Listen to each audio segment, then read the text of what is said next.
আলহামদুলিল্লাহি রাব্বিল মাশরিকাইন ওয়া রাব্বিল মাগরিবাইন আল্লাযী খালাকা কুল্লা শাইইন সাওজাইন ওয়া আওজাবা আলাইনাল ইহসানা বিল ওয়ালিদাইন ওয়া নাশহাদু আন লা ইলাহা ইল্লাল্লাহু ওয়াহদাহু লা শারীকা লাহু ওয়া আশহাদু আন্না মুহাম্মাদান আবদুহু ওয়া রাসূলুহু সাইয়্যিদুল কাওনাইন সাল্লাল্লাহু আলাইহি ওয়া আলা আলিহি ওয়া আসহাবিহি ওয়া আতবা'iহি আজমাইন লাইলা ওয়া নাহারান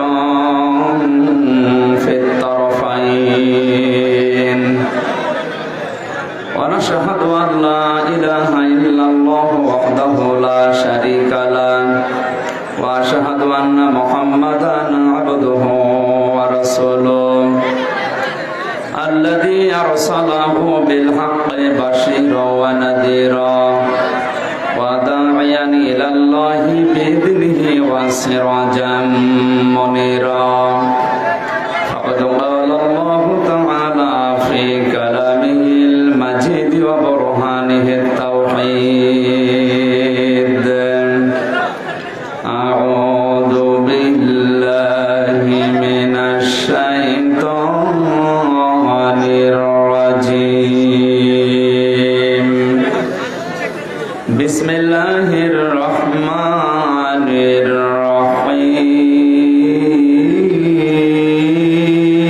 الرحيم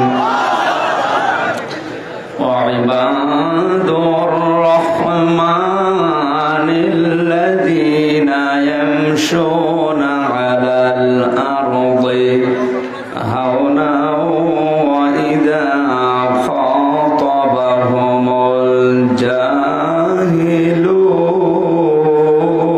الجاهلون وإذا خاطبهم الجاهلون قالوا سلاما صدقت يا ربنا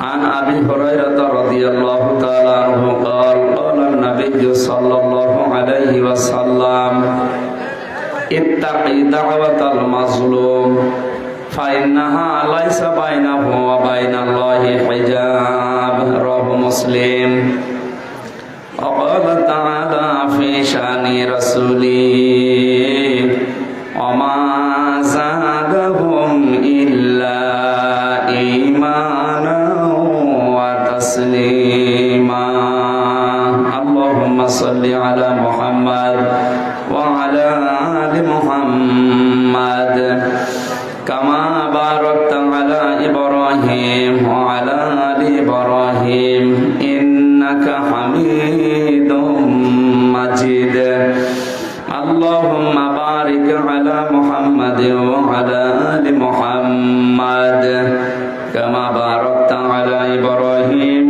وعلى آل إبراهيم إنك حميد مجيد দাও খোদা দাও আমায় আবার ওমার দারাজ দিন দাওয়ালির মতো বীর সেনানি জাগাতে নিখিল দাও খোদা দাও আমায় আবার ওমার দারাজ দিন হামজাকে দাও ঘরে ঘরে জীবন দিতে ওয়াকাতরে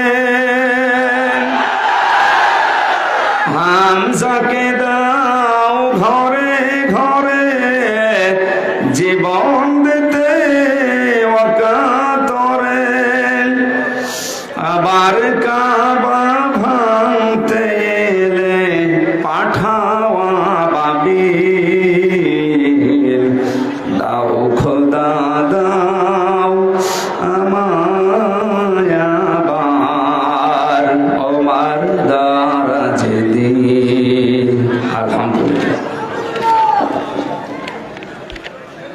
বাংলাদেশের ঐতিহ্যবাহী জেলা কুমিল্লা, লালমাই থানার অন্তর্গত বেলঘর দক্ষিণ ইউনিয়ন খিলপাড়া ফরকানিয়া মাদ্রাসার উদ্যোগে অষ্টম বাৎসরিক ঐতিহাসিক তাফসিরুল কোরআন মাহফিলের স্বনামধন্য সভাপতি সাবেক চেয়ারম্যান আলহাজ আব্দুল মান্নান মনু, আতালাল্লাহু উমরাহু ওয়া বারাকাল্লাহু ফি হায়াতি, বলেন আমিন।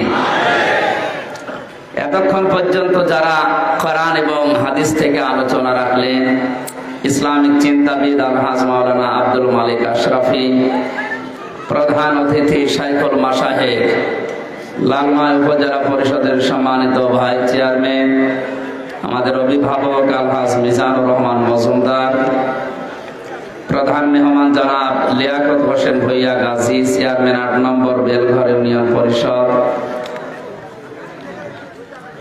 এখানে সম্মানিত অতিথি যারা আছেন, বিশেষ করে আলহাজ জাকির হোসেন, জনাব মহিনুদ্দিন, ফারুক আহমেদ, ডাক্তার হাসানুজ্জামান, শ্রদ্ধাভাজন ভাই বসে আছে স্টেজে, ডাক্তার এমদাদুল হক,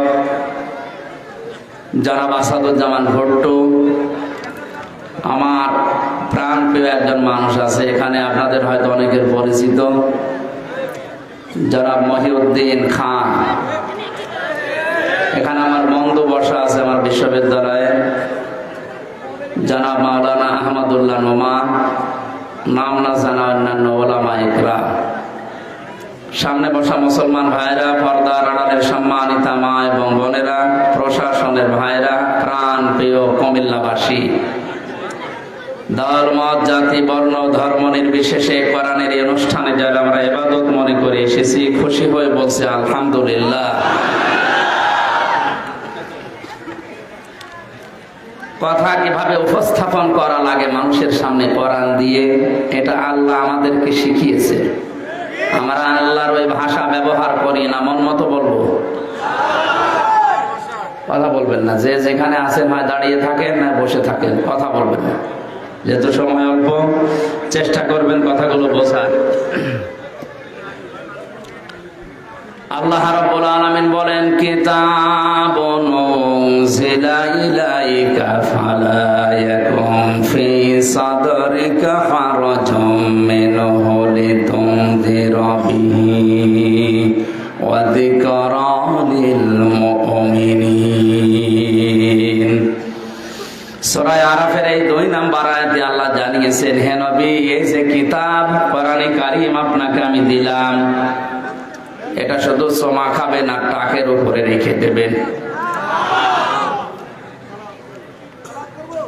হারাজুম মিনহু লিতুনযিরা বিহি, এটা দিয়ে মানুষদেরকে সতর্ক করবেন, ভয় দেখাবেন, কিন্তু আপনার মনের ভেতরে যেন কোনো সংকীর্ণতা, সংশয়, সন্দেহ, দুর্বলতা কাজ না করে। এই জন্য গজল আমি 2 কলি বলেই নিয়েছি, আল্লাহ তুমি আমাকে ওমরের মতো দারাজ দিল দাও, বলেন আমি। আমার একটা স্বপ্ন পূরণ করো ও গো দয়াময়, তোমার কথা বলতে গিয়ে না পাই যেন ভয়, আমি তোমার পথে চলতে গিয়ে না পাই যেন ভয়। কোরআন উপস্থাপন করার যে ধরন আমরা এই আয়াতে পেয়েছি, হারাজুন, মনের ভেতরে কোনো সংকীর্ণতা, সংশয়, সন্দেহ, দুর্বলতা যেন কাজ না করে। তাফসীরে ফি জিলালিল কোরআন সাইয়্যিদ কুতুব লিখেছেন, হারাজুনের ব্যাখ্যা 2টা।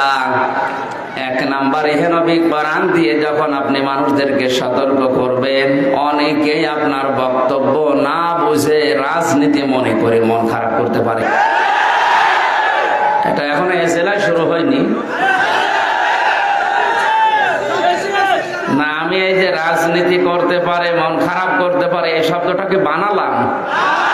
আমার একটা শব্দ যদি উলট পালট হয়, যারা আলেম আছে তাদেরকে বলছি সঙ্গে সঙ্গে ধরবে। আমি সব পড়ে এসেছি। কোরআনের কথা বলতে গেলে কিছু মানুষ মনে করে রাজনীতি। আরে কোরআন বাদ দিয়ে তো রাজনীতি হয় না, কোরআন বাদ দিয়ে যে রাজনীতি হয় ওটা দুর্নীতি। আপনি বিশ্বের দিকে তাকান, কোরআনে কারিম দিয়ে যারা রাজনীতি করে তাদের চরিত্র ঠিক আছে। কোরআনের বাইরে যারা আছে আল্লাহ নিজে দায়িত্ব নিয়ে তাদেরকে আরো খারাপ বানিয়ে দিয়েছে। ওদেরকে খারাপ বানিয়ে দিল কেন? এখানে কত আলেম বসে আছে, লক্ষ্য করেন। মানিত্তাবাল হুদা বিগাইরিল কোরআন আদাল্লাহুল্লাহ, তিরমিজি শরীফের হাদিস। নবীজি বলেন, কোরআন বাদ দিয়ে যদি পৃথিবীর কোন জায়গায় কেউ ভালো হওয়ার নিয়তেও যায়, আদাল্লাহ ইউদিল্লু বাবে ইফআল, বাংলা অর্থ দাঁড়াবে আল্লাহ নিজে দায়িত্ব নিয়ে ওই লোকটাকে গোমরা বানিয়ে দেবে। তাহলে হাদিস অবশ্য সুবহানাল্লাহ। ও এই যে মাথায় তার কাটা আছে। আল্লাহ দায়িত্ব নিয়ে গোমরা বানিয়ে দেবে আর অবশ্য সুবহানাল্লাহ। এ কোন এলাকায় আসলো? ভেঙে যাচ্ছে ভাই।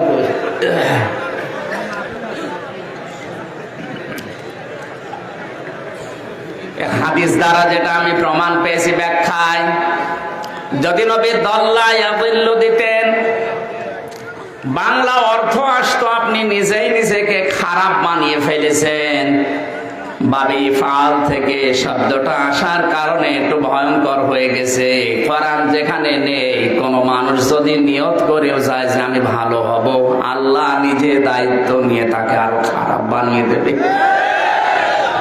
সুতরাং আজকের এই ময়দানে এই হাজারো মানুষকে সিদ্ধান্ত নেওয়া লাগবে, কোরআন যেখানে নেই আমি ওখানে আর দুনিয়ায় যাব না। কারণ ওখানে গেলে আমাকে খারাপ বানাবে কে? হামজা বানিয়ে দেবে? আল্লাহ বানাবে। কোরআন যেই দলে নেই, ওই দল যদি আমার বাবাও প্রতিষ্ঠাতা হয়, আমি ও দলে নেই, কারণ ওখানে থাকলে আমাকে গোমরা বানাবে। কোরআন যেই পীরের দরবারে নেই, কোরআনের কর্মসূচি দিয়ে পীরের দরবার চলে না, ও দরবার যদি আমার বাবাও প্রতিষ্ঠাতা হয়, ও দরবারে আমি। কারা কারা এই হাদিসের এই অংশটা মানবেন দেখি? লিল্লাহি তাকবীর। দেখেন তো হাত তোলেনি কে? তাকবীর দেওয়ার দরকার নেই। ঠিক আছে, আলহামদুলিল্লাহ। ভাই ওয়াজ তো হয়ে গেছে নাকি? আলেম যারা আছে জিজ্ঞাসা করেন, ওয়াজ হয়ে গেছে। এখন এইটুকু মেনে চলতে পারলে আর ওয়াজ বছরে বছরে দেওয়া লাগবে। অষ্টম বাৎসরিক লেখা আছে, 8 বছর কি দরকার? কোরআন যেখানে নেই সেখানে আমি যাব না, ওয়াজ হয়ে গেছে। ওখানে গেলে আমাকে গোমরা বানিয়ে দেবে কে? এই জন্য হারাজনের প্রথম ব্যাখ্যা হচ্ছে, আপনি কোরআন দিয়ে যখন মানুষদেরকে সতর্ক করবেন, হয়তো অনেক শ্রোতা আছে এমন না বুঝে আন্দাজে মন খারাপ করতে পারে। এটা এখন বাংলাদেশে দিন দিন বেড়ে যাচ্ছে। দ্বিতীয় নম্বর, কোরআনে কারিম দিয়ে যখন আপনি তাফসীর করবেন, তাফসীর মানে খুলে ফেলা। তাফসীর মানে উলঙ্গ করা, খোলস দেওয়া আছে, খোলস ফেলে দেওয়া, উন্মুক্ত করা। তাফসীর করলে সমাজে, পরিবারে, রাষ্ট্রে আপনার 3.5 হাত বডিতে যে সমস্ত খোলস নিয়ে আছেন, এগুলো খুলে পড়ে যাবে। কথা বুঝতেছেন? আবহমান কাল থেকে ইবাদত মনে করে অনেক মানুষ অনেক কিছু এদেশে মনে মনে করছে যে এটা ইবাদত।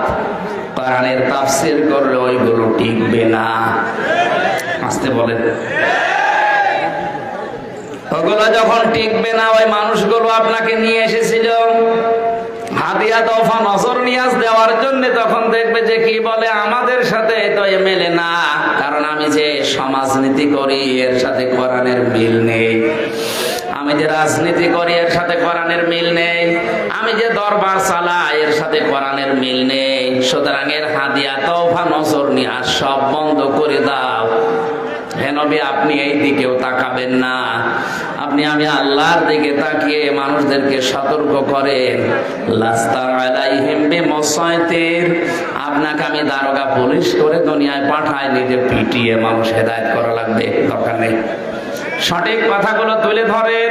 যিকরালিল মুমিনিন, মুমিনদের জন্য এটা উপদেশ।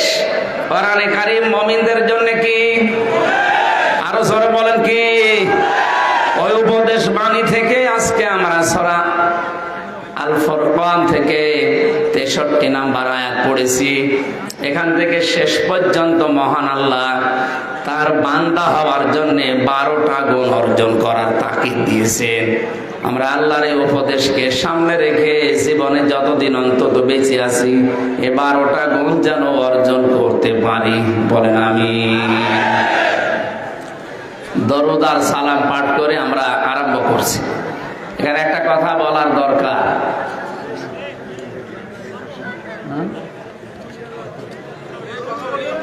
এখন এটা আগের থেকে না করে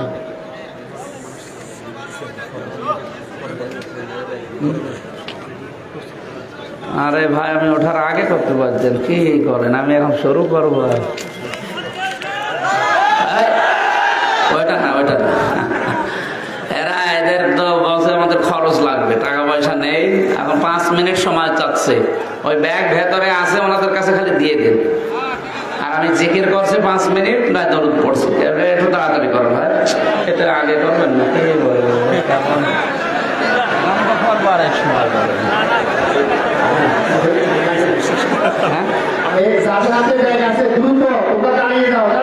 তাড়াতাড়ি করেন, তাড়াতাড়ি।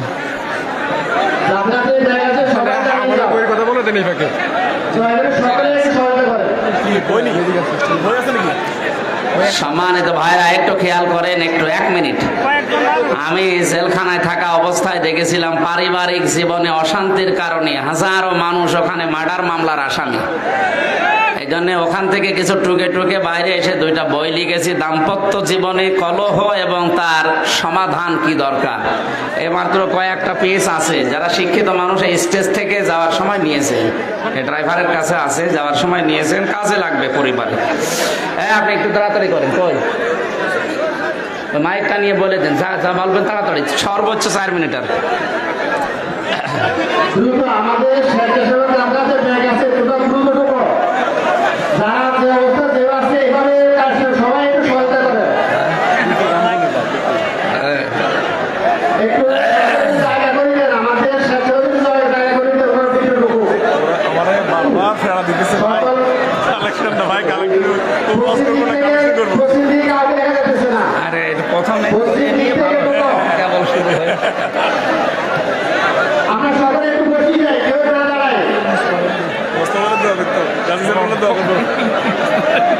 আমাদের চেয়ারম্যান সাহেব বিরাট দায়িত্ব দিয়েছি আমাদের।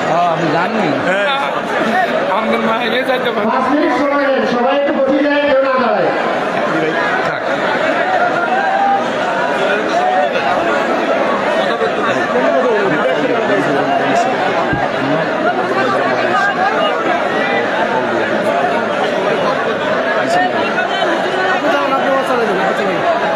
এভাবে হয় না, আগে হয়নি।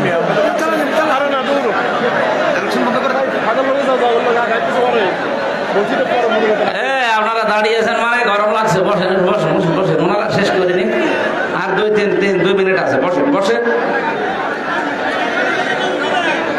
এই কাজটা আগে থেকে না করে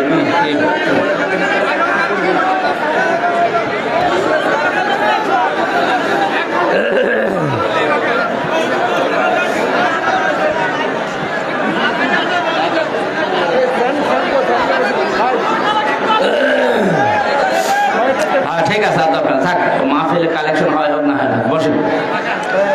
সুবহানাল্লাহ আলহামদুলিল্লাহ লা ইলাহা ইল্লাল্লাহ, সুবহানাল্লাহ আলহামদুলিল্লাহ লা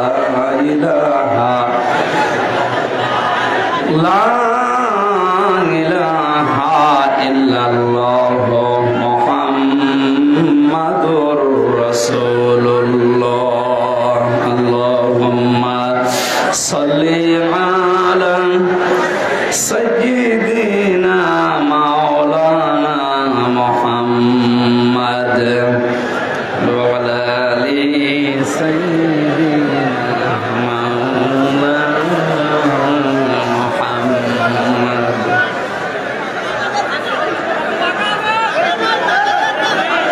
سبحان الله والحمد لله لا إله إلا الله سبحان الله والحمد لله لا إله إلا الله لا إله إلا الله محمد رسول الله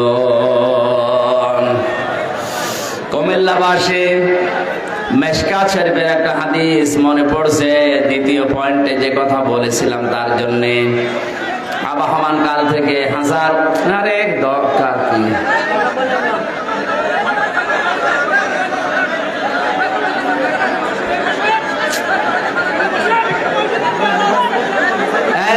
এই মানুষগুলোকে একটু বসা বারবার বললাম না বসে ও বাড়ি যে পোশাক ধুয়ে দেবেন বসেন আর এখানে কিছু বিছিয়ে দিতে পারেন কি দেখবে কি আমি কি মাহিয়া মাহি কি দেখবেন আপনার আমার দেখা তো কিছু না এই 3 বছর ভেতরে থেকে দেখছেন না শরীরই চলছে না আর একটু হলে তো মাথা করে পড়ে যেত বসেন ভাই বসেন বসেন বসেন ওখানে বসেন বাড়ি যে পোশাক ধুয়ে দিন বসেন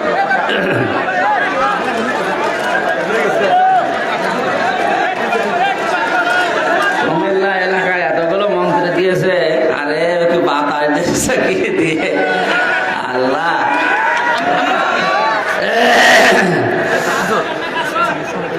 হালকা দিন সুবহানাল্লাহ আলহামদুলিল্লাহ লা ইলাহা আমি এত কষ্ট করে বান্দাল দিচ্ছে এক বেদের মেয়ে এসে বান্দাল ভেঙে দিচ্ছে তাই আপনারা ডিস্টার্ব করলে তো কথা উঠবে না বসে বন্যায় গরমে যদি না বসতে হয় দাঁড়িয়ে থাকেন কথা বলবেন না খালি কথাটা বন্ধ করে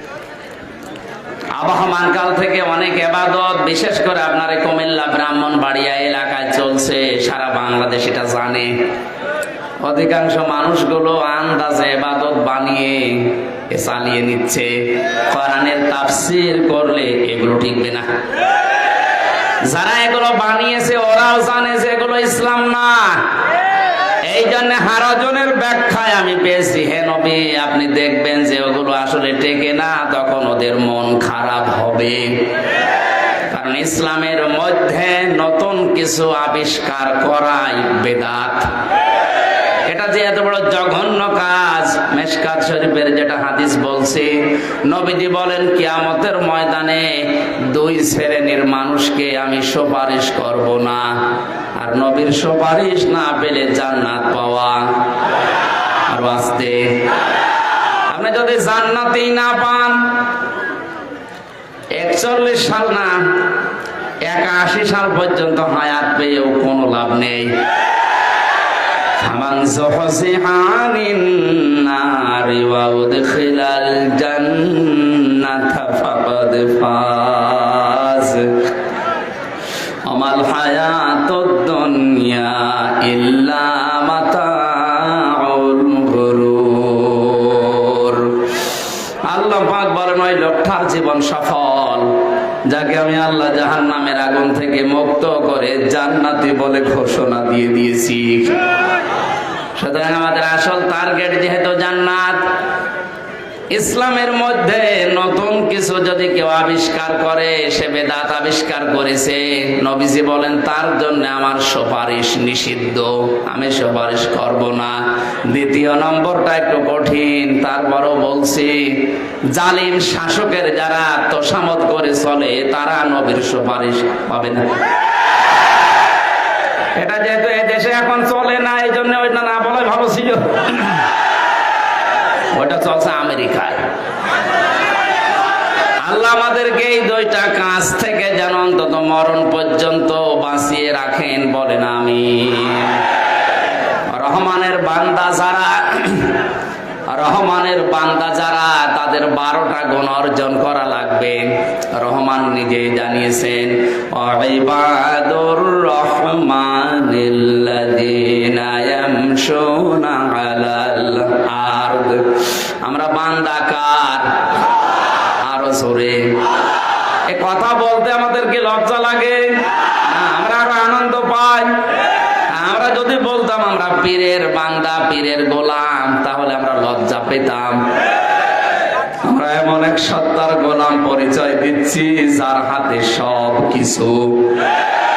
এখান থেকে একটা মাসলা বের হয়, বাংলাদেশ সহ বিশ্বে যারা বলে ক্ষমতার উৎস জনগণ, তারা এই আয়াত অনুযায়ী কুফরি করে।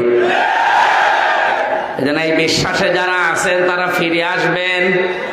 আল্লাহ কিন্তু সব গুনাহ মাফ করে দেবে, ইচ্ছা করলে শিরিকের গুনাহ উনি মাফ করবেন না। আর এটা শিরিক। ক্ষমতার উৎস একচ্ছত্র মালিকানা আল্লাহ। আপনি মানেন না বাস্তবে, সেটা আলাদা, কিন্তু আপনাকে বিশ্বাস করা লাগবে ক্ষমতার উৎসকে নাকি জনগণ। বিশ্বাস যারা ঢুকিয়ে আমাদেরকে মুশরিক বানাতে চায়, এদের থেকে সতর্ক থাকা লাগবে। আমাদের দুনিয়া আখিরাত সব ধ্বংস করে দেবেন আপনি এই ছোট্ট একটা কথার কারণে। ফাদখুলি ফি ইবাদি ওয়াদখুলি জান্নাতি। আমার বান্দাদের সাথে শামিল হও, আমার জান্নাতে প্রবেশ করো। সুতরাং বান্দা না হলে, গোলাম না হলে, দাস না হলে আপনি জান্নাতে যেতে পারবেন না। এই জন্য আল্লাহ বলেন, আমার বান্দা যারা, আমি রহমানের বান্দার প্রথম গুণ হবে এরা হবে নম্র, ভদ্র। মাটিতে যখন চলবে মাথা নিচু করে, এদিক ওদিকে না তাকিয়ে মনে হবে যেন আসলে রহমানের বান্দা হেঁটে যাচ্ছে। এই গুণটা আজ দিন দিন আমাদের ভেতর থেকে ওদা হয়ে যাচ্ছে। কয়েকদিন আগে একটা হাদিস পড়তে গিয়ে আয়াতের ব্যাখ্যায় আমি আশ্চর্য হয়ে গেছি যে আমার এই 33 বছরের জীবনে যতটুকু ইবাদত বন্দেগী আমি করেছি না কেন, এটা যে কবুল হয়েছে এটা জানার জন্য হাদিস হচ্ছে, আমি যদি মানুষের সাথে ভালো আচরণ করি, আমার মুআমালাত মুআশারাত যদি সত্যি নম্র ভদ্র হয়, তখন নবীজি বলেন বিশ্বাস করবা তোমার ইবাদত কবুল হয়ে গেছে। আর আপনি নিজের দিকে তাকিয়েই বলেন আপনার ইবাদত কবুল হয়েছে কিনা। আপনি এখনো উগ্র, আপনার কথাবার্তা, চাল চলন, আচরণ এখনো উগ্র। আপনাকে নম্র হওয়া লাগবে রহমানের বান্দা দাবি করতে হলে। পৃথিবীতে যত মানুষ রহমানের বান্দা হিসাবে পরিগণিত হয়েছে তাদের জীবনীগুলো পড়ে, তাদের যে আচরণ, জেলখানাতেও কিছু মানুষ এরকম পেয়েছিলাম, আবার কিছু মানুষ উগ্র আছে। ওখানে তো 100 জনের প্রায় 80 জনই উগ্র। বাকি যেগুলো আছে এই মানুষগুলো আসলে রহমানের বান্দার দাবিদার। কোরআনের পাখির সাথে মাত্র 10 মিনিট আমার দেখা হয়েছিল। মানুষের আচরণ এত নরম হতে পারে। ওই সময় এই হাদিস এই 3-4 দিন আগে পড়ার সময়টা মনে পড়লো যে উনি তো এমনিতে আচরণ নরম করে নাই, ওনার জীবনের ইবাদত বন্দেগী আল্লাহ কবুল করেছে। এই কারণে হাদিসটা কি ছিল? আপনার জীবনের ইবাদত বন্দেগী কবুল হচ্ছে কিনা এটা বোঝার উপায় আপনার মুআমালাত মুআশারাত, আপনার আচরণ যখন মানুষের সাথে ভালো হবে, নরম হবে, তখন বুঝবেন যে কবুল হয়েছে। আর যদি উগ্র হয়, বুঝবেন আপনি যাই করেছেন সব মাটি মারা যাচ্ছে। কথা বুঝতেছেন? নবীজির সামনে চিৎকার করে কথা বলার জন্য আল্লাহ আয়াত পর্যন্ত সাহাবীদের নাজিল করেছিলেন।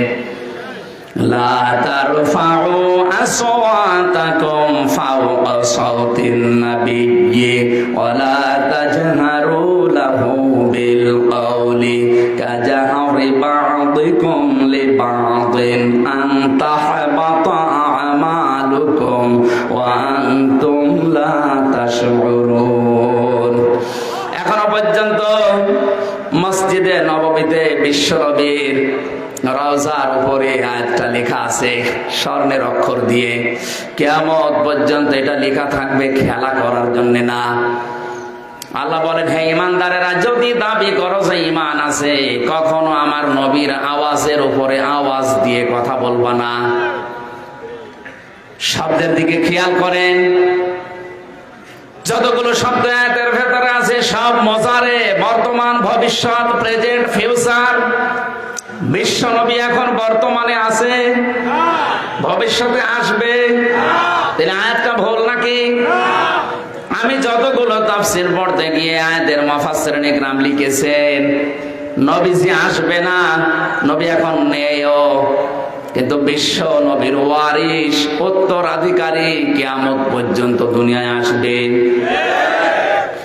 নবীর সামনে উঁচু গলায় জোরে কণ্ঠস্বর নিয়ে কথা বললে আনতাহাবাত আমালুকুম, তোমাদের জীবনের যত আমল ভালো কাজ আছে সব আল্লাহ ব্যর্থ করে দেবে, নষ্ট করে দেবে। ওয়ান তুমলা তাশউরুন, তোমরা টেরও পাবে না কখন নষ্ট হয়ে গেছে। আয়াতটা কত মারাত্মক চিন্তা করেন, নবীজি নেই অথচ আয়াতটা এখন লেখা আছে কোরআনে কারিমে। আল্লাহ কোড করে কিয়ামত পর্যন্ত এটা চিরন্তন করে দিয়েছেন এই কারণে, যেহেতু নবী নেই, নবীর ওয়ারিসরা আসবে। আলেম নবীর ওয়ারিস, আল উলামা ওয়ারাসাতুল আম্বিয়া, আলেমরা ওয়ারিস কার? মুফাসসিরিন ইকরাম লিখেছেন, বিশেষ করে তাফসীরে ফি জিলালিল কোরআনে সাইয়্যিদ কুতুব, যারা আলেমদের সামনে উঁচু গলায় জোরে কণ্ঠস্বর নিয়ে কথা বলবে তাদের আমল আল্লাহ নষ্ট করে দেবে। এই হিসাবে বাংলাদেশে অনেকের আমল, কথা বলে না কেন? উঁচু স্বরে কথা বলা তো দূরের কথা, আলেমের ঘাড় ধরে আরো আটকে রাখে। আপনার আমল আছে, এটা আপনাকে সতর্ক করার জন্য। হয়তো আপনি এটা জানেন না, তাই বলে দিলাম। এরপরও যদি আপনি না মানেন, উগ্রতায় থাকে, আপনি আর যাই হন রহমানের বান্দা হতে পারবেন না। কেউ যদি রহমানের বান্দা হতে না পারে, তার বানানো জান্নাতে তিনি তাকে দেবেন না। ওয়াইদা খাতাবাহুমুল জাহিলুনা ক্বালু সালামা। 2 নম্বরে রহমানের বান্দাদের গুণ, তারা যখন কথা বলে অজ্ঞ মূর্খ জাহেলদের সাথে তর্ক না করে বলে, ভাই ঠিক আছে, সালাম, আমি আর পারলাম না।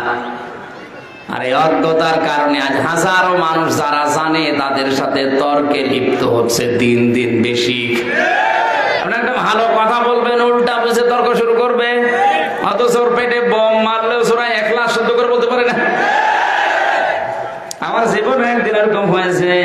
বাসার ভাই একদিন বলছিল যে আমি যাচ্ছিলাম, বাসে যাচ্ছি, হঠাৎ করে নামাজের সময় হয়ে গেল। বললাম, ভাই আমার ওযু আছে, শুধু গাড়িটা দাঁড় করান, আমি নামাজ পড়ি নেই। উনি আমার ফতোয়া দিচ্ছে, হুজুর গাড়ি থামবে না, সময় নেই, গাড়িতে নামাজ পড়ি নেন। চিন্তা করছে, তাই তো। বলছে, ভাই আমি তো পশ্চিম কোন দিকে জানি না, কাবা শরীফ কোন দিকে একটু বলেন। হেল্পার বলছে, হুজুর কাবা লাগবে না, যেদিকে মন সেদিকে নামাজ পড়ি নেন। আমি একটা কামেল পাস মানুষ, আমি অনার্স মাস্টার্স করা মানুষ, আমি একটা ডক্টর, আর আমার সামনে কি বলছে হেল্পার, আমার ফতোয়া দেয় হুজুর পশ্চিম লাগবে না, যেদিকে মুখ আছে ওদিকে নামাজ পড়ে ফেলে। রাগ হয়ে গেল, বললাম, বেটা আলেম তুই না আমি। শেষে বলছো, হুজুর আমি এই লাইনে আজ 3-4 দিন নতুন, তো এই জন্য জানি না। এইটা তো বলবি যে জানি না, যে আন্দাজে তর্ক করছিলি।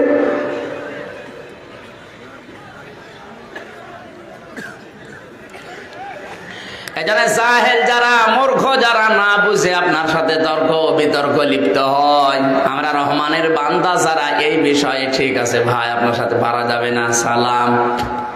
রব্বুল আলামিন বলেন, আমি ভেতরে নামতে পারছি না, এই জন্য আমি দুঃখিত।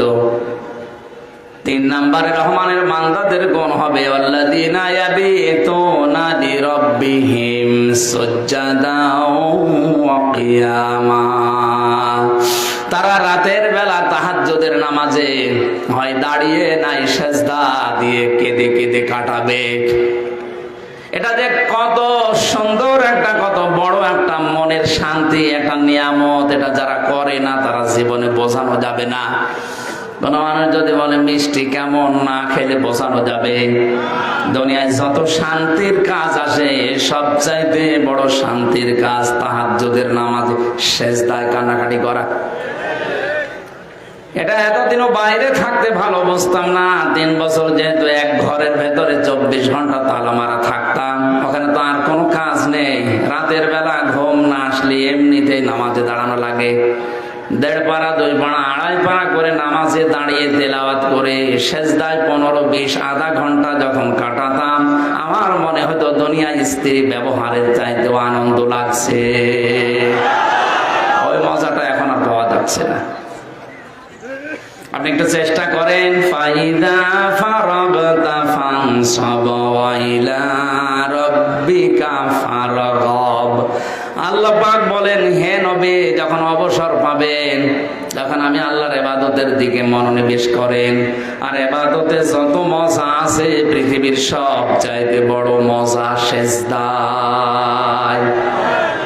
যারা দেয় না এটা তাদেরকে পিটিয়েও বোঝানো যাবে না।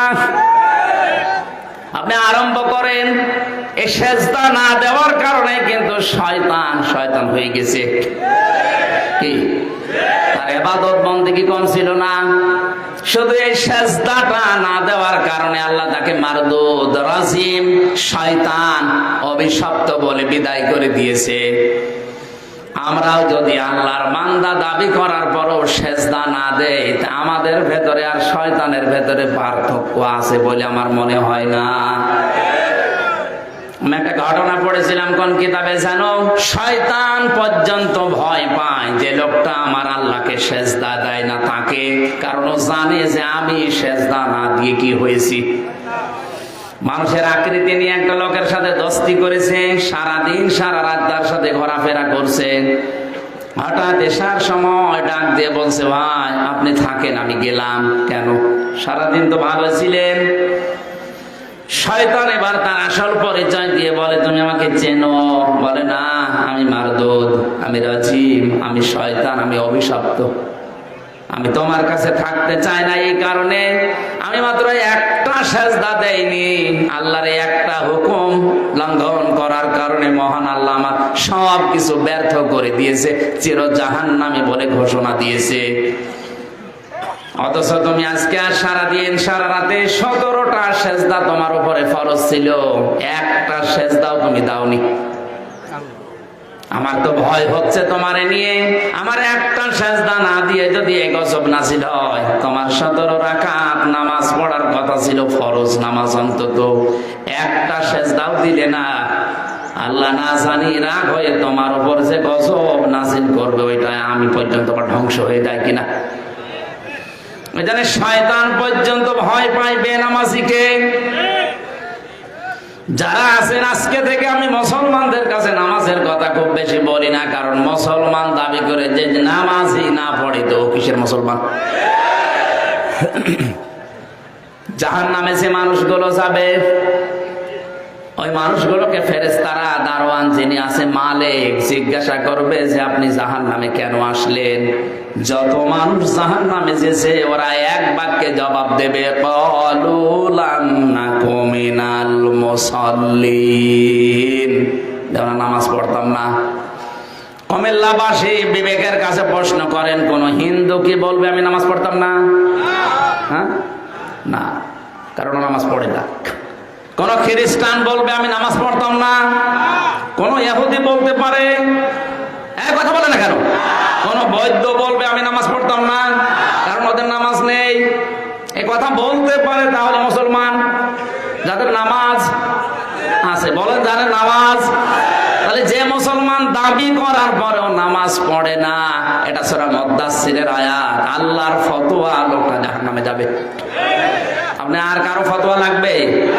ওরা এক বাক্যে বলবে, তাও ক্বালু, বহু বছর, লাম নাকু মিনাল মুসাল্লিন, জাহান্নামে এসেছি পয়লা নম্বর কারণ মুসলমান দাবি করতাম কিন্তু নামাজ পড়তাম না।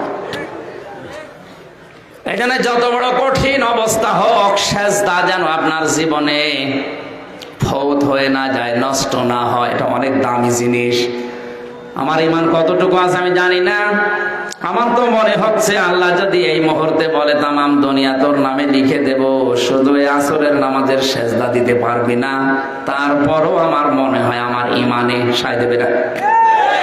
আমার ভাঙ্গা চোরা ঈমানের যদি অবস্থা হয়, আপনারা তো আল্লাহর ওলি বসে আছেন সব, এই মুহূর্তে সিদ্ধান্ত নিয়ে বাড়ি যাওয়া লাগবে। আল্লাহ যত কঠোর পরিস্থিতি আসুক দুনিয়ায় আমি ফরজ নামাজ ছেড়ে দেব না। লিল্লাহি তাকবীর। মাহফিল সাকসেস ইনশাআল্লাহ, যদি আপনি কথা ঠিক রাখতে পারেন। ওয়াজ করেন মাগরিব পর্যন্ত, আসর পড়ব না। সাহাবা একরাম আল্লাহর দরবারে কবুল হওয়ার পেছনে যতগুলো কারণ ছিল তার ভেতরে অন্যতম কারণ হচ্ছে সেজদা। ওনারা মুসলমান হওয়ার পর থেকে আল্লাহর নবী বিভিন্ন কায়দায় তাদেরকে কোরআনে কারিম শিখিয়ে নামাজ পড়াতেন।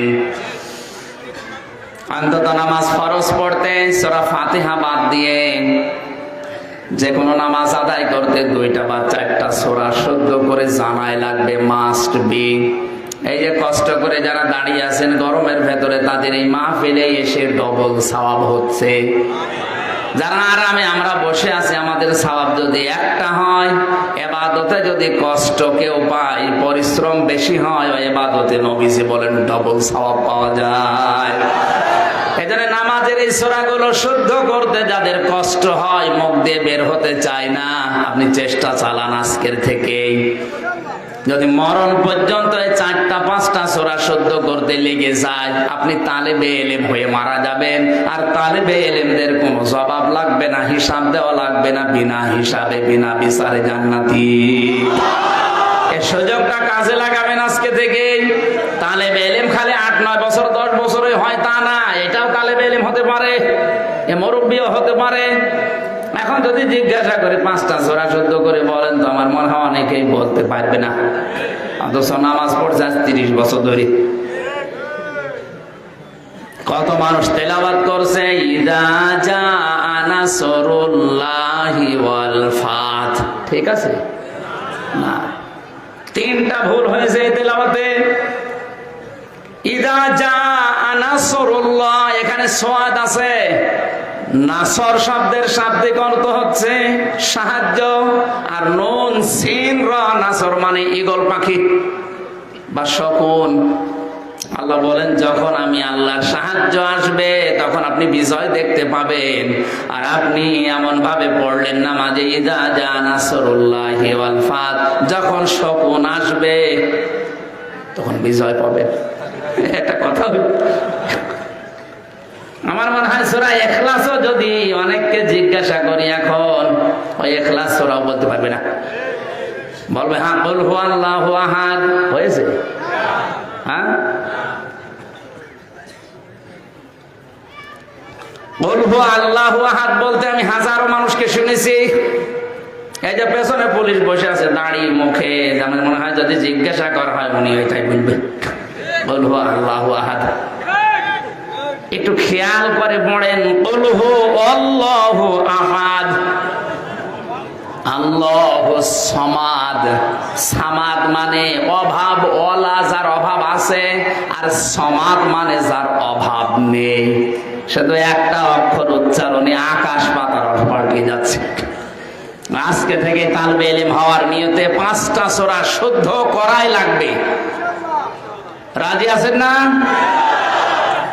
যেটা একটা মাদ্রাসার মাহফিলে, মাদ্রাসায় যে দরকার হয় সময় দিয়ে শুদ্ধ করে নেবেন। আরবি গ্রামারের সর্বোচ্চ 8 থেকে 10টা ভালোভাবে কায়দা একটু রপ্ত করতে বললে কোনো শুদ্ধ হয়ে যাবে, খুব বেশি লাগে না। নামাজ ভাঙ্গার কারণ আছে 19টা। কয়টা বলেন না কেন? নামাজ ভাঙ্গার কারণ 19টার ভেতরে পয়লা নাম্বার কারণ হচ্ছে নামাজে যদি কেউ কোরআনে কারিম অশুদ্ধ পড়ে, যত সুন্দর করে নামাজ পড়ুক, নামাজ ভেঙে যায়, নষ্ট হয়ে যায়। অথচ 100 জনের 95 জন মানুষ এরকম লাইনে আছে। আমরা নামাজে আনন্দ পাই না, নামাজের ভেতরে মজা পাই না সেজদা দিলে। কেন পাবেন? কারণ নামাজের ভেতরে যে সেজদায় কথা বলা লাগে ও কথা আমরা নামাজে বলতে পারি না, বুঝিও না। আমি নাম নিলাম না, বিএনপির একজন বড় নেতা আমার পাশের রুমে ছিল। ওনারে বললাম কি করে সময় কাটান? 3টা বছর আপনিও আছেন এক ঘরে, আমিও আছি এক ঘরে, কি করে কাটান? বলে হুজুর রাতের বেলা তো ঘুম আসতে চায় না, কারণ বাইরে যা রেখে এসেছি কিয়ামত পর্যন্ত হায়াত পেলেও কমবে না। তো ঘুম আসে না ওইসব চিন্তায়। এই জন্য রাত 2টার সময় 2:30টার সময় উঠে সেজদায় পড়ে থাকি। 1.5 ঘন্টা 2 ঘন্টা সেজদায় পড়ে আসি। আনন্দ লাগে, মজাও লাগে, বাইরের কথা ওই সময় আর মনে হয় না। জেনারেল মানুষ, একটা সাধারণ মানুষের যদি এই অবস্থা হয়, আপনি জানেন, শোনেন, বোঝেন কি বলতে চাচ্ছেন। এই জন্য পৃথিবীর সব কিছু বলার আসল জায়গা তাহাজ্জুদের নামাজের সেজদায়। আল্লাহ পাক বলেন, হে নবী, সাহাবীরা আপনাকে প্রশ্ন করছে মানুষ কখন আমার নিকটে চলে আসে। আপনি বলেন আমার বান্দারা যখন সেজদায় পড়ে যায় তখন আমি আল্লাহ একেবারে কাছে চলে আসি। রহমানের বান্দার এই গুণটা আমাদের দরকার আছে না নেই? অন্তত নিজের ভেতরে আনন্দ তৈরি করতে হলে আজকে চেষ্টা করেন। রাত 3টা, 3:30, 4টার সময় উঠে যদি সেজদায় পড়ে, হ্যাঁ আমি এখানে একটা মাসলা বলি, ফরজ নামাজে বাংলায় কিছু বলা যাবে না। ফরজ নামাজে, নফল নামাজে, সুন্নাত নামাজে যদি কেউ সেজদায় বাংলায় দোয়া করে, বাংলায় মনের কথাগুলো বলে, অসুবিধা নেই। কথা বুঝতেছেন? এই জন্য আমার মনে হয় উত্তম জায়গা, যেহেতু সেজদা একেবারে আল্লাহর কাছে চলে যায় মানুষ, ওই সময়টাই বাংলায় যেহেতু আমরা কথা বলি, আরবিতে আমরা জানি না, বাংলায় যত কথা মনে আসে, যত দুঃখ আছে আপনার, যত চাহিদা আছে, ওই সেজদায় গিয়ে যদি কান্না আসে তো ভালো, ওই সময় যাবেন, বলবেন আল্লাহ আমার ছেলে নেই, আমার ছেলে দান করো, আমার ছেলে আছে ওর ছেলের মেধা দান করো, ওকে ইলম দাও, ওকে চরিত্রবান করো। যদি আরবিতে পারেন বলেন, উত্তম, না পারলে বাংলায় বললেও নফল নামাজে, সুন্নত নামাজে অসুবিধা নেই। এই মাসলাটা জানা ছিল আপনার? অন্তত আমল করেন এটা। আরবিতে হয়তো আধা ঘন্টা ধরে কিছু বলতে পারবেন না, আধা ঘন্টা কথা বলতে পারবেন, বাংলায় বলেন, যতক্ষণ সময় সেজদায় ভালো লাগে করেন। হযরতে আয়েশা বলেন, নবীজি সেজদায় এত বেশি সময় কাটাতেন, আমার মনে হয়তো নবীজি সেজদায় মনে হয় মরে গেছে। পায়ের ভেতরে চিমটি কাটতাম, হঠাৎ নবীজি পা নাড়াতেন, এখনো বুঝতাম যে নবীজি এখনো দুনিয়ায় জীবিত আছে। তার আগে পরের সব অপরাধ মাফ ছিল, এর পরেও যদি সেজদায় এত বেশি সময় দিতে পারে, আমাদের তো কোনো গ্যারান্টি নেই, আছে? সেজদায় গেলেই মানুষ যেন কেমন ছটফট করে তাড়াতাড়ি উঠে পড়তে চায়। একটু সময় দিয়ে সেজদা দেন। রব্বুল আলামিন বলেন, রহমানের বান্দাদের আরেকটা গুণ হচ্ছে, আল্লাযীনা ইয়াকুলুনা রব্বানা সিরিফ আন্না আযাবা জাহান্নাম। তারা বলবে, রব্বুল আলামিন তুমি আর যাই করো, আমাদেরকে জাহান্নামে দিও না। এখানে কয়েকটা মাসলা বলবো, ভালো করে খেয়াল করেন। এটা যে কত বড় ভয়ঙ্কর জায়গা। আল্লাহ রাব্বুল আলামিন জাহান্নামের কথা বলতে গিয়ে যে বর্ণনাগুলো কোরআনে দিয়েছেন, নবীজি বলেন, আমি মসজিদে নববীতে বসা থাকা অবস্থায় একবার কেঁপে উঠলাম। সাহাবীরা বলে, হুজুর আপনি কাঁপলেন? নবীজি বলেন, 70 বছর আগে জাহান্নামের উপর থেকে একটা পাথর পড়েছিল, ওই 70 বছর পরে এখন পাথরটা নিচে যে পৌঁছিয়েছে। কুমিল্লাবাসী, একটা পাথর ওজনওয়ালা জিনিস, 5 কেজি পাথর আর 5 কেজি তোলা যদি কেউ 5 তলা বিল্ডিং এর উপর থেকে ফেলে দেয়, নিচে পড়বে আগে কোনটা? বলেন বলেন। তোলা পড়তে যদি 2 মিনিট লাগে, পাথর পড়তে 10 সেকেন্ড লাগবে। এটার ওজন আছে, ভার আছে। নবীজি পাথরের কথা বললেন এই কারণে যে পাথর পড়তে যদি 70 বছর লাগে, আমি হামসাকে ফেলে দিলে কত বছর লাগবে? এমন ভয়ঙ্কর জায়গা আল্লাহ বানিয়েছেন। যত মানুষ হজে গিয়েছে, এখানে হাজে, বিভিন্ন হাজের নাম দেখলাম আমি, এরা যখন সেজদা কাবা শরীফ তাওয়াফ করার সময় রুকনে আমিনে থেকে হাজরা আসওয়াদ, এই ফাঁকা জায়গাটা যখন পার হয়, লক্ষ লক্ষ হাজিরা এই দোয়াটা পড়ে, রব্বানা আতিনা ফিদ দুনিয়া হাসানা ওয়া ফিল আখিরাতি হাসানা ওয়া কিনা আযাবান নার। সূরা বাকারার 201 নম্বরে আয়াতটা সবাই পড়ে এই সময়টা। ওই সময় বুঝি নাই, কিন্তু এখন বুঝতেছি কেন পড়ে। আল্লাহর কাছে বলা হচ্ছে রব্বুল আলামিন তুমি দুনিয়ায় হাসানা দাও, আখিরাতে হাসানা দাও, আর জাহান্নাম থেকে আমাদেরকে বাঁচাও। তাফসীর পড়তে গিয়ে আমি দেখেছি দুনিয়ার হাসানা 10টা। কয়টা? কেউ যদি 10টা জিনিস দুনিয়ায় পায় সে যেন এই দোয়া কবুল করাতে পেরেছে। আখিরাতের হাসানা 5টা। জাহান্নামের আগুন থেকে তুমি আমাদেরকে বাঁচাও। জাহান্নাম থেকে কেউ যদি বাঁচতে চায় তাহলে তার কাজ করা লাগবে দুনিয়ায় 1টা। কয়টা? দুনিয়ার হাসানা 10টা, আখিরাতের হাসানা 5টা, জাহান্নাম থেকে বাঁচার উপায় সব মিলে 16টা। কয়টা? আয়াতের উপরে যেহেতু আমার আলোচনা নেই এই জন্য 16টা পয়েন্ট বলতে গেলে 1-1.5 ঘন্টা লাগবে। ওদিকে না, আমার শেষ কথা ছিল ওয়াকিনা আযাবান্নার। আমি একা না, কিনা বহুবচন। আমাদের সবাইকে তুমি অন্তত জাহান্নামের আগুন থেকে বাঁচাও। বাঁচার উপায় কয়টা? জোর হলো না, সবাই বলেন। বাঁচতে চান তো? আমি কি বলতে পারি?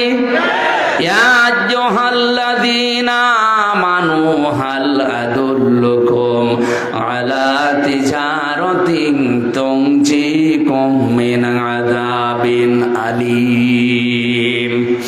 আল্লাহ পাক বলেন ঈমানের দাবি যদি করো, এমন একটা ব্যবসা তোমাদেরকে দালালাত করব, ইঙ্গিত দেব, বলে দেব, সন্ধান দেব, যে ব্যবসা করলে জাহান্নামের আগুনে যাওয়া লাগবে না। এই ব্যবসাটা করতে হলে 3টা মূলধন লাগবে, পুঁজি লাগবে। তো তুমিনুনা বিল্লাহি ওয়া রাসূলিহি ওয়া তুজাহিদুনা ফি সাবিলিল্লাহ বিআমওয়ালিকুম ওয়া আনফুসিকুম যালিকুম খায়রুল লাকুম ইন কুনতুম তা'লামুন। একটু খেয়াল করেন, কেউ যদি আল্লাহর উপরে বিশ্বাস করে, রাসূলের উপরে বিশ্বাস করে, এই দাবি 2টা সামনে রেখে তার জীবন এবং মাল এই 2টা দিয়ে সর্বাত্মক ভাবে আল্লাহর রাস্তায় সে জিহাদ করবে, যালিকুম খায়রুল লাকুম, এইটাই ভালো কাজ। এইটা ইন কুনতুম তা'লামুন, যদি তোমরা বুঝে থাকো। এবার আয়াতের বাস্তবতায় তাকান। জাহান্নাম থেকে বাঁচার জন্য আল্লাহ ব্যবসার কথা বললেন, ব্যবসার মূলনীতিগুলো বললেন। তাফসীর পড়তে গিয়ে আমি তাফসীরে ইবনে কাসিরের ভেতরে দেখেছি হারাপ নামক নবী বলেন এই মানুষগুলো দুনিয়াতে আর যাই করুক না কেন মা বাবার সাথে খারাপ আচরণ করত, এই কারণে আল্লাহ ওদেরকে জান্নাতে দিচ্ছে না। এই আয়াত অনুযায়ী